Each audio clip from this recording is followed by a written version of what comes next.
Hello friends, हमने algebra of matrix का topic किया था और अब हम एक नया टॉपिक शुरू कर रहे हैं। हमारा मैथ्स का ही है और adjoint and inverse of matrix, ये हमारा टॉपिक सेकंड है।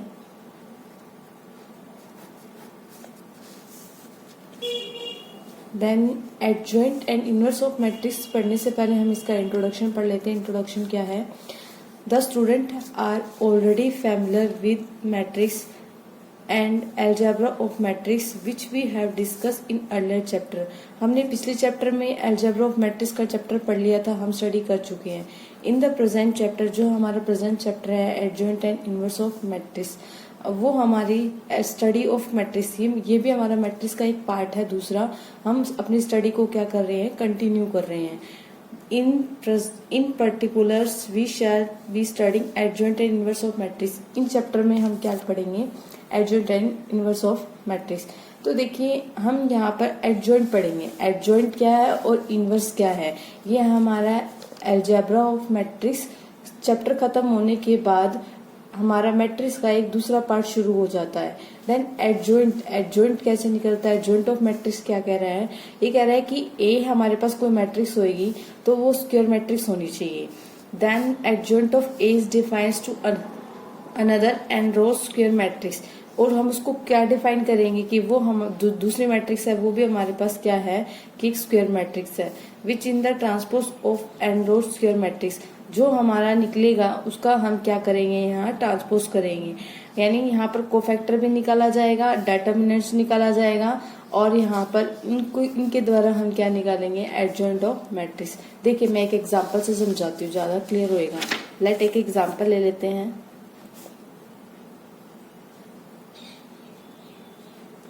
कि एडजॉइंट होता क्या है?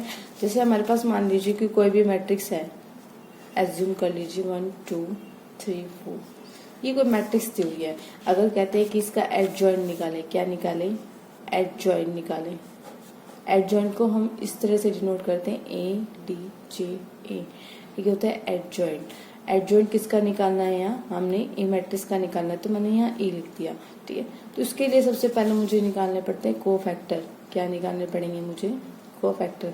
मेंशन किया था ना इसने कि यहाँ पर हमें क्या निकालना पड़ेगा कि कोफैक्टर निकालने पड़ेंगे। देखो कोफैक्टर कैसे निकालते हैं।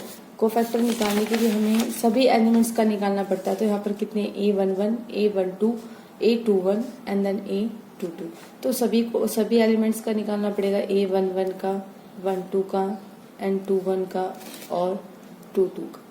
ठीक है, तो यहाँ पे देखिए कैसे निकालेंगे हम। A11 one row and 1 column, यही होगा ना। यहाँ ये देखो I एंड देन J, ये रो को डिफाइन करता है, ये कॉलम को डिफाइन करता है। Then row column, first row first column, तो बचा क्या है हमारे पास? 4। तो यहाँ पर मैं क्या लिख दूंगी? यहाँ 4। जो रह गया वही चीज यहाँ लिखनी है कोफैक्टर में।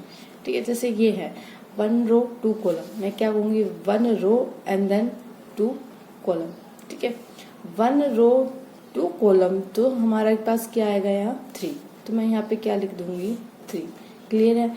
इसी तरह अब देखिए 2 रो और 1 कॉलम, यानी कि 2 तो रो होने चाहिए और 1 कॉलम होना चाहिए। तो रह क्या गया यहाँ पे? 2।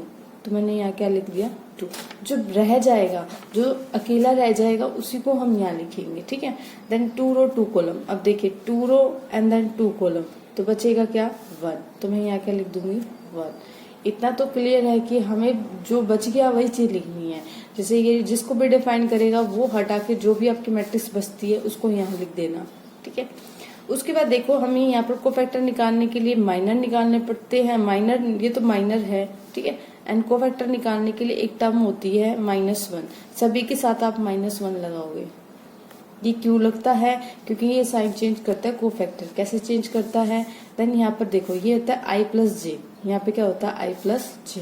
तो हमारे पास I तो 1 है और J क्या है? 1 है। तो मैं यहाँ क्या लिख दूं? 1+1। इसी तरह यहाँ पर क्या लिखेंगे? 1+2। सिमिलरली हर क्वेश्चन में ऐसा ही होएगा। यहाँ पे क्या लिखेंगे? 1+2। ठीक है, ऐसे ही हम यहाँ पर करते हैं तो हमारे पास क्या आ जाएगा? यहाँ 2+1। यहाँ पे क्या आ जाएगा? 2+2। ठीक है, तो यहाँ पर हमने ये लिख दिया।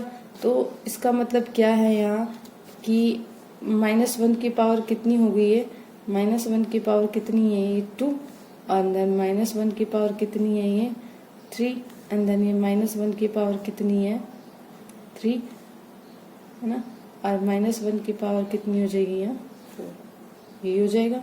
ठीक है, तो यानी इसको सॉल्व करने के बाद मेरा ये आ रहा है। ठीक है, अब देखिए मैं आपको एक क्लियर कर दूं कि क्या होता है कि किसी की पावर अगर स्क्वेयरिंग है यानी कि इवन है, क्या है, इवन है, तो जो माइनस वाला है ना वो क्या हो जाएगा, पॉजिटिव हो जाएगा। ठीक है, अब जैसे -1 की पावर अगर ओड है तो वो जो है वो हमेशा क्या आएगा, नेगेटिव आएगा। क्या आएगा वो, नेगेटिव। ठीक है, तो ये जैसे अगर खोल के मैं आप बताना चाहूँ, जैसे स्क्वेयरिंग आ गया तो -1 का और गुना -1 की ऐसे मल्टीप्लाई होगी, तो माइनस माइनस क्या हो जाएंगे, +1 का क्या हो जाएगा 1। इसी तरह अगर मैं ओड करती हूँ, जैसे -1 की पावर मान लो 3 है, तो मैं यहाँ -1 गुना -1 गुना -1 यही होएगा ना, तो माइनस माइनस प्लस, तो प्लस और माइनस क्या हो जाएगा यहाँ माइनस, और एक के साथ मल्टीप्लाई चाहे कितनी बार कर लो, आंसर क्या आएगा 1। तो देखो नेगेटिव आया।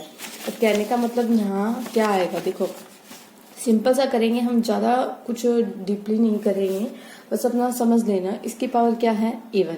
इवन है, जैसा आंसर है वैसा ही आप लिख दोगे। तो इवन है तो मैंने जैसा आंसर है वैसा लिख दिया। अब ये देखो यहाँ पर पावर क्या है, यहाँ ओड है। ओड है तो मैंने बताया था साइन क्या होंगे, चेंज होंगे, तो नेगेटिव लगेगा, साइन चेंज होंगे। अगर यहाँ पे प्लस है तो वहाँ माइनस लग जाएगा, वहाँ पे क्या लग जाएगा, माइनस। अगर ये माइनस होता तो यहाँ क्या लगता, प्लस। कहने का मतलब पावर ओड आते ही आप क्या करोगे, यहाँ साइन चेंज। अब देखिए यहाँ पर पावर कितनी है 3, तो पावर 3 है तो ये क्या है, ओड। ओड है तो साइन क्या होंगे, चेंज। तो 2 है तो यहाँ पे क्या हो जाएगा, माइनस का 2। क्लियर है। अब जैसे 1 है तो पावर क्या है, इवन है, तो पॉजिटिव आएगा। जैसा आंसर हो, अगर पावर इवन हो तो सेम आंसर आएगा, जैसा आंसर है वैसा ही आएगा। तो 1 की मल्टीप्लाई 1 से की जाएगी तो क्या ही आएगा, यहाँ 1 आ जाएगा। क्लियर है। अब जैसे जिसकी मैट्रिक्स थी उसको वहीं ही पुट कर देंगे। इसका आंसर क्या आ रहा है, A11 का 4, A12 का क्या आ रहा है -3, एंड देन A21 का क्या आ रहा है -2, एंड देन A22 का क्या आ रहा है 1। क्लियर है। अब देखिए जैसे ये मैट्रिक्स आ गई हमारी, उसको हम क्या करेंगे, ट्रांसपोज। लास्ट में हमें क्या करना पड़ेगा, इसका ट्रांसपोज। ट्रांसपोज मैंने सिखाया था आपको कि रो को किस में चेंज करना होता है, कॉलम में। तो मैं इसको चेंज कर देती हूँ रो को कॉलम में, एंड देन इस रो को भी क्या करेंगे, कॉलम में चेंज करेंगे। तो ये हमारा क्या निकलेगा, दिस इज एडजॉइंट ए। ये हमारा क्या निकलेगा, एडजॉइंट ए। तो क्लियर है, आपको समझ में आ रहा होगा, बिल्कुल इजी है, कुछ टफ नहीं है। तो हमें एडजॉइंट निकालने के लिए क्या निकालना पड़ेगा, कोफैक्टर निकालने पड़ेंगे, और कोफैक्टर निकालने के बाद उसको उसकी लोकेशन पे पुट करना पड़ेगा। देन हमें क्या करना पड़ेगा, इसका ट्रांसपोज। ट्रांसपोज करते ही हमारा क्या आ जाएगा, यहाँ एडजॉइंट ए।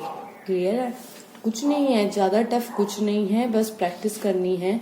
और इसी तरह हम क्वेश्चंस को आगे करते हैं। देखो ये ज्यादा क्लियर समझ में आएगा। देखिए क्वेश्चंस क्या है, क्वेश्चन ने क्या डिमांड करी है। क्वेश्चन नंबर 1 है, find the adjoint of the matrix. हमें क्या निकालना है, एडजॉइंट। एडजॉइंट किसका निकालना है, ए मैट्रिक्स का क्या निकालना है, एडजॉइंट। देखिए कैसे निकालते हैं। तो मेरे पास ए मैट्रिक्स है, ए मैट्रिक्स इन्होंने क्या दी, क्या दिया, 1 2 3 -5, 1 2 3 -5। ठीक है, सभी का निकालेंगे यहाँ, जैसे मैंने आपको बताया था। तो यहाँ पे लिखूंगी सभी मैट्रिक्स का मैं क्या निकालूंगी, कोफैक्टर। ठीक है, कोफैक्टर निकालेंगे सभी मैट्रिक्स का, A11 का, A12 का, A21 का, एंड A22 का। ठीक है, देन हमारे पास यहाँ पर देखो डिफाइन क्या कर रहा है ये, 1 रो एंड 1 कॉलम। देखिए यहाँ 1 row and 1 column, then answer क्या आएगा, -5। क्लियर है। अब ये क्या कहेगा, 1 रो 2 कॉलम, देन मैं कहूंगी कि 1 रो एंड देन 2 कॉलम। रह क्या गया मेरे पास, क्या रह गया यहाँ 3, तो मैं यहाँ क्या लिखूंगी 3। ऐसे 2 row first column, 2 row and then first column, रह क्या गया हमारे पास 2, तो मैं यहाँ क्या लिखूंगी 2। ऐसे ही 2 row 2 column, then 2 row and then 2 column, रह क्या जाएगा हमारे पास, देखिए 2 रो एंड 2 कॉलम, रह क्या जाएगा हमारे पास 1। जब हमारे पास हमने इसकी लोकेशन पे जो बच गया वो हमने पुट कर दिया, जो रिमेनिंग बचेगा ना, रिमेनिंग पार्ट की क्लियर करने के बाद वो हमने यहाँ लिख दिया। उसके बाद मैंने आपको बताया था कि इनके आगे क्या लगता है -1, सबके आगे क्या लगेगा -1, यहाँ पे क्या लगेगा -1 i प्लस जे, यानी 1 + 1, यहाँ पे क्या लिखोगे 1 + 2, जो है ना i प्लस जे, तो i plus J her question में ऐसा होएगा, 2 + 1 एंड देन यहाँ क्या आएगा 2 + 2, ठीक है। अब ये देखो -1 की पावर 1 + 1 मतलब 2 बनेगा, पावर क्या है यहाँ, पावर क्या है यहाँ, इवन है, इवन है तो मैंने कहा था जैसा आंसर है उसको क्या लिखोगे वैसा ही लिखोगे, तो पावर इवन है तो मैंने इसको एज इट इज लिख दिया आंसर, कोई दिक्कत नहीं है। अब जैसे नेक्स्ट क्वेश्चन है, नेक्स्ट पार्ट है, नेक्स्ट में क्या है, यहाँ पर 2 और 1 3 है, तो पावर क्या है यहाँ ओड है, तो ओड होगी, तो यहाँ पर मैंने क्या कहा था कि साइन क्या करेगा चेंज, पॉजिटिव है तो यहाँ क्या कर दोगे नेगेटिव। अब यहाँ देखिए पावर क्या है ओड है, तो यहाँ क्या होएगा sign change. And then power क्या है इवन है, इवन है तो सिमिलरली सेम जो लिखा हुआ है वही यहाँ लिख देंगे, क्लियर है। अब उसके बाद हम क्या करेंगे, इसको उसकी लोकेशन पे पुट करेंगे, A11 का आंसर -5, A12 का आंसर क्या है -3 एंड देन A21 का आंसर क्या है -2 एंड देन A22 का आंसर क्या हो गया हमारे पास 1, क्लियर है। इसके बाद मैंने आपको एक पार्ट बताया था कि इसका क्या किया जाएगा, इस हमारी मैट्रिक्स का क्या किया जाएगा ट्रांसपोज, देन इसका ट्रांसपोज करूंगी तभी तो मेरा क्या निकलेगा एडजॉइंट ए, ठीक है।